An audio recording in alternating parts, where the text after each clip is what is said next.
Assalamualaikum warahmatullahi wabarakatuh. Kali ini saya akan mempresentasikan tugas saya dalam diklat online APKS PGRI Jawa Timur.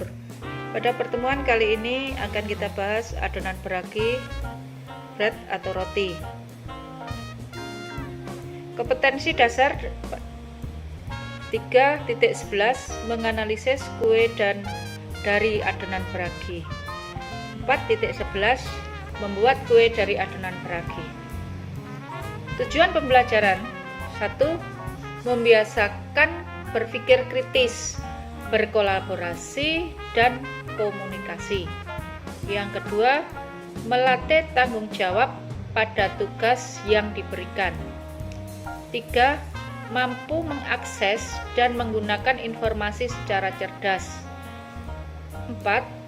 Terampil menggunakan aplikasi meeting dan sejenisnya.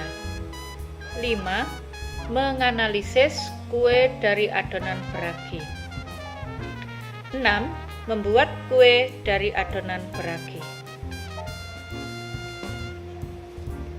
Sekarang bread atau roti. Yang akan dibahas kali ini adalah 1. Pengertian, 2. Bahan-bahan, 3. Alat yang digunakan, 4. Proses pembuatan roti. Sebelum melangkah lebih jauh, apa sih bread atau roti itu? Bread atau roti adalah produk patisserie yang merupakan hasil adonan yang difermentasi dan dipanggang atau baking pada rentangan suhu 180 sampai 200 derajat Celcius. Bahan-bahan yang digunakan pada pembuatan bread, yang pertama adalah bahan pokok, yang kedua bahan isi, yang ketiga adalah topping. Sekarang kita bahas bahan pokok. Bahan pokok yang digunakan dalam pembuatan roti, yang pertama terigu, 2 cairan, kemudian ragi, kemudian telur, lemak, gula, susu bubuk, garam, dan bread improver. Tepung terigu. Pilih tepung terigu jenis protein tinggi. Yang kedua, cairan. Dapat menggunakan air es atau susu cair. 3. Ragi. Jenis ragi yang digunakan adalah golongan khamir, jenis Saccharomyces cerevisiae. Selanjutnya, garam. Garam dalam adonan ini berfungsi sebagai bahan penetral, mencegah kelengketan, mempertinggi daya elastisitas pada roti, sebagai bahan stabilisator fermentasi. Gula. Fungsinya, banyaknya gula mengakibatkan lama pengadukan dan hasilnya mudah keriput. Cepat mengalami proses karamelisasi, membantu meningkatkan wangi pada roti. Susu. Fungsi susu meningkatkan kualitas penyerapan, menambah nilai gizi, membantu proses pembentukan krim, memperbaiki warna dan rasa, memperkuat gluten. Telur. Fungsi telur membantu proses pembentukan krim, menambah nilai gizi, memberi warna dan aroma yang khas, memperbaiki tekstur roti. Lemak. Fungsinya mempertinggi rasa. Yang kedua, roti menjadi lebih lembut. Bread improver memperbaiki tekstur dan mempengaruhi tampilan volume, umur simpan juga. Alat-alat yang digunakan ada waskom, meja, serbet besar dan bersih, oven, loyang, kuas, timbangan, sendok, gelas ukur.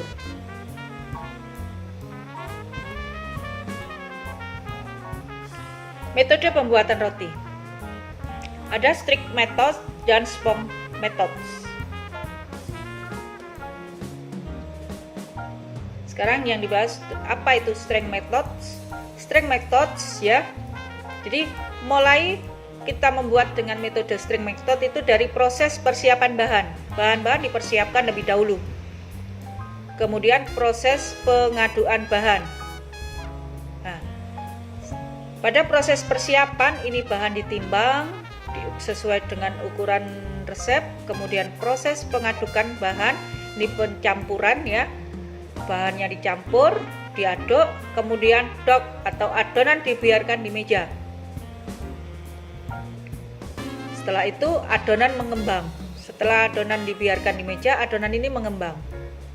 Setelah adonan mengembang, ini adonan ditimbang. Nah, kemudian setelah ditimbang, adonan dibulat-bulatkan kecil-kecil. Kemudian adonan dibiarkan mengembang lagi. Ini proses pengembangan yang kedua. Setelah adonan ini mengembang yang kedua, kemudian adonan dibentuk dan dicetak. Jadi dikempiskan, dibentuk dan dicetak. Setelah dibentuk dan dicetak, di sini adonan disimpan di ruang proofing. Nah, tujuannya untuk mengembangkan lagi, jadi pengembangan ketiga kalinya. Setelah pengembangan ketiga kalinya, baru adonan dibakar. Setelah dibakar, sudah matang, roti didinginkan.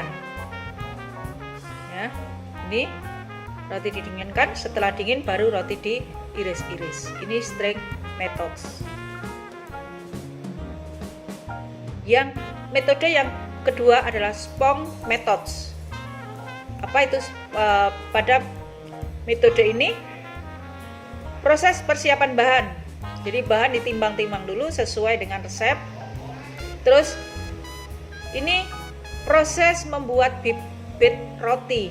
Jadi harus ada pembuatan bibit roti. Setelah itu bibit roti dibiarkan mengembang. Nah, setelah bibit roti mengembang, baru bibit roti ini ditambahkan dengan sisa bahan, terus diaduk. Setelah diaduk, adonan dibiarkan mengembang lagi. Nah, ini baru adonan mengembang. Kemudian dibulat-bulatkan. Setelah adonan mengembang, dikempiskan, dibulat-bulatkan kecil-kecil.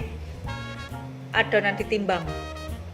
Setelah adonan ditimbang, dibiarkan mengembang yang kedua kalinya.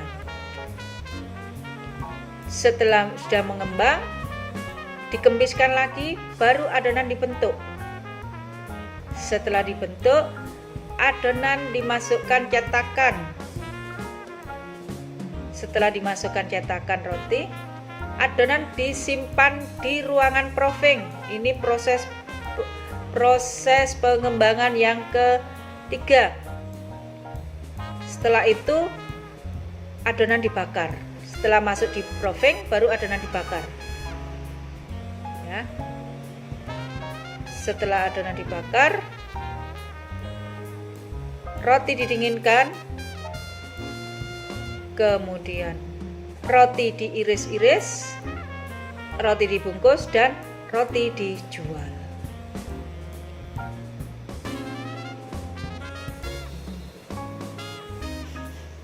Ini proses pengadukan. Pada proses pengadukan, nah ini jadi dicampur. Nah, ini proses pengadukannya. Setelah itu proses peragian. Ini tadi ya dikembangkan. Ini yang belum mengembang, ini yang sudah mengembang. Proses pengembangan adonan ini ditutup dengan plastik bisa, ditutup dengan serbet basah juga bisa. Setelah itu penimbangan. Penimbangan ini tadi setelah adonan mengembang yang pertama dipotong-potong kecil-kecil, kemudian pemulungan adonan atau dibulatkan. Setelah itu ini pembuangan gas, membentuk adonan. Membentuk adonan itu bisa dibentuk dengan dikepang atau dipotong sesuai dengan selera. Nah, memasukkan ke dalam cetakan, ini cetakannya ya. Kemudian peragian akhir atau ini ruang di proofing. Kalau misalnya tidak ada ruang atau alat untuk proofing, ini bisa adonan ini yang sudah dicetak ini ditutup dengan serbet, dibiarkan sampai ngembang.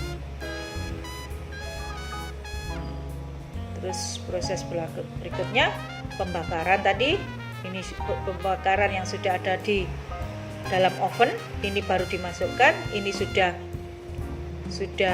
matang.